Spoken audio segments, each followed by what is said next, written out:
Bonjour et bienvenue dans le tout premier épisode de la Minute Béton.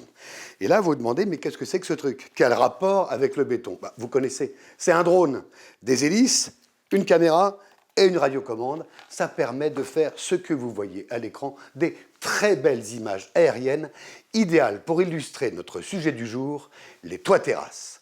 On est allé filmer 4 maisons. Une près de Villefranche, 2 autres dans la région de Roanne et une 4e encore dans la vallée du Rhône.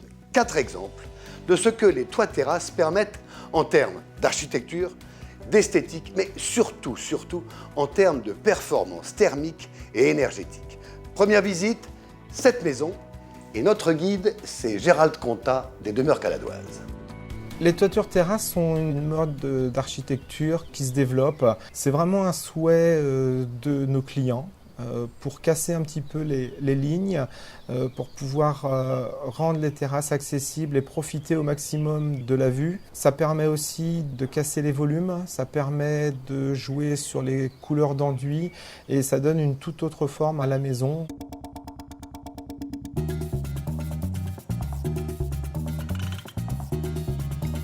Pour cette maison, tous les toits sont faits en toit terrasse. Donc on est parti sur un montage poutrelle lourdie traditionnel et sur les parties habitables, bien évidemment, avec des rupteurs de pont thermique.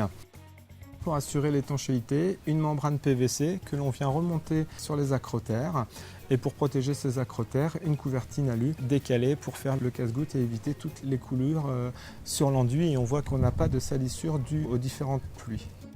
Il a raison Gérald, jouer avec toutes les couleurs de tous les enduits possibles, casser les volumes, faire bouger les lignes, profiter au maximum de la vue, c'est plus que des mètres carrés supplémentaires, c'est de l'espace. Et l'espace, c'est le luxe.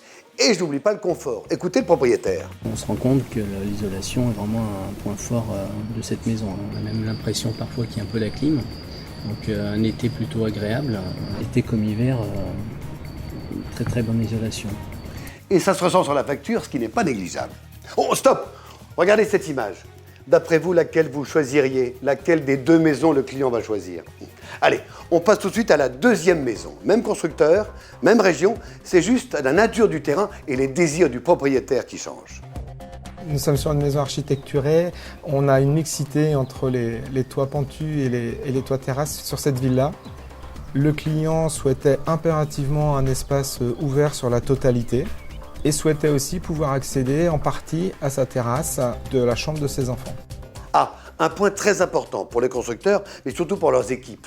On ne change pas de mode constructif. Pas de révolution, pas de grand chambardement. Écoutez.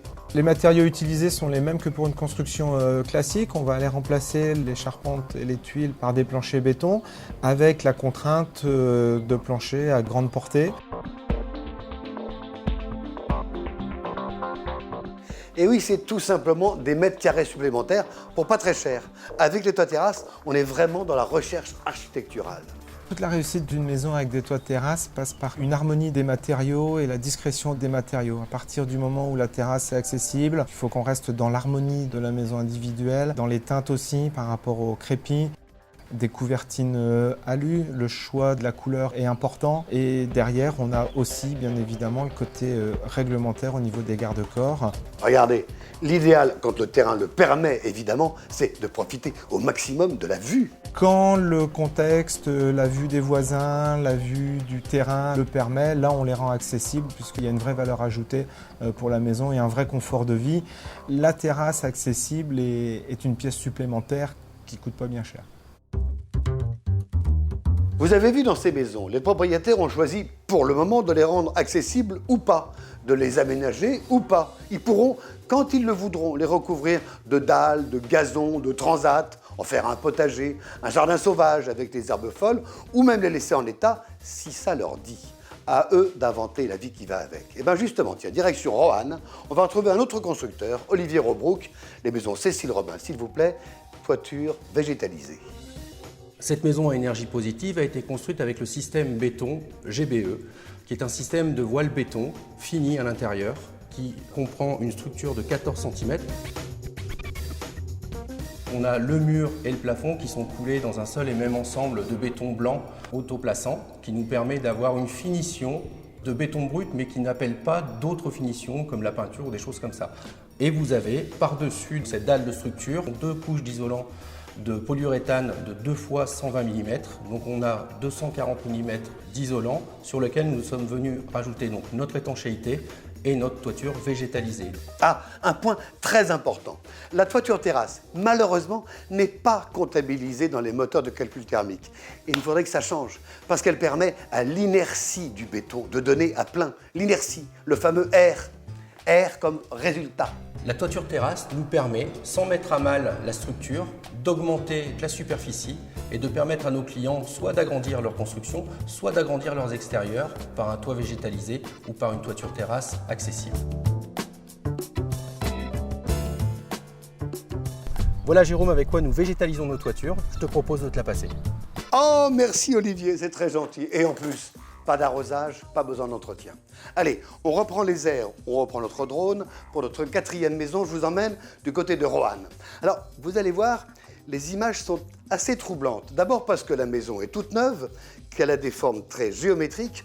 On a l'impression que ce sont des images de synthèse. Eh ben non, c'est une vraie maison, Cécile Robin. Des toits en pente qui donnent sur une cour intérieure un patio à la romaine. On est dans le sud, je vous le rappelle, et je peux vous dire qu'en plein été, on sent la fraîcheur. C'est encore une fois le toit terrasse qui assure la stabilisation de la température. Et toute l'année, été comme hiver, hiver comme été.